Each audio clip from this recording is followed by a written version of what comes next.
শখের বশে কমলা বাগান করে তাক লাগিয়েছেন রাঙামাটির নানিয়াচরের এক উদ্যোক্তা। বাগান দেখতে প্রতিদিন ভিড় জমায় বিভিন্ন এলাকার মানুষ।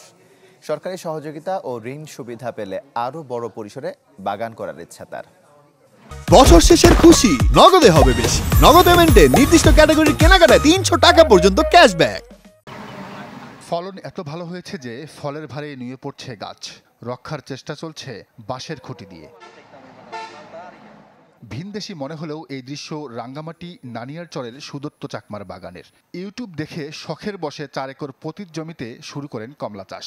শুরুতে প্রত্যাশা পূরণ না হলেও চতুর্থ বছরে ফলন দেখে অবাক উদ্যোক্তা নিজেই। আমি শুরু করছি তো ওই যে ফোনে ইউটিউবে ভিডিও দেখতে দেখতে শুরু করছি। এটা এখন মোটামুটি ভালো, এখন মোটামুটি কিছু লাভ পাইতেছি, সামনে আরও কিছু পাবো আশা করি। উদ্যোক্তা বলছেন গেল ১.৫ মাসেই বিক্রি হয়েছে প্রায় ৪ লাখ টাকার ফল। বিষমুক্ত হওয়ায় চাহিদা বাড়ছে সারা দেশে। এতে কর্মসংস্থান তৈরি হয়েছে অনেকের।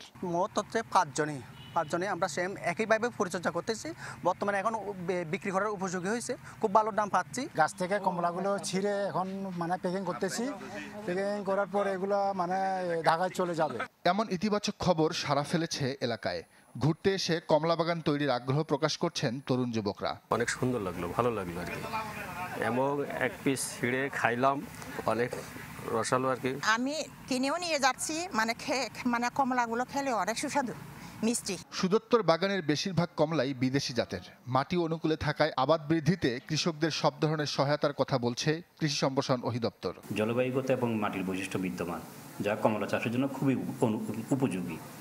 এবং এই কমলা চাষ সম্প্রসারণ করার জন্য আমরা কৃষি সম্প্রসারণ অধিদপ্তর থেকে কৃষকদেরকে চারা সংগ্রহ থেকে শুরু করে যাবতীয় যে কারিগরি পরামর্শ আছে সেগুলো আমরা আমাদের মাঠ কর্মকর্তাদের মাধ্যমে নিয়মিত দিয়ে যাচ্ছি। রাঙ্গামাটি কৃষি সম্প্রসারণ অধিদপ্তরের হিসাবে জেলায় কমলা বাগান আছে ৬,০৫০ হেক্টর জমিতে। উৎপাদন লক্ষ্যমাত্রা ধরা হয়েছে ৫,০০০ টন। Desk report, channel 24।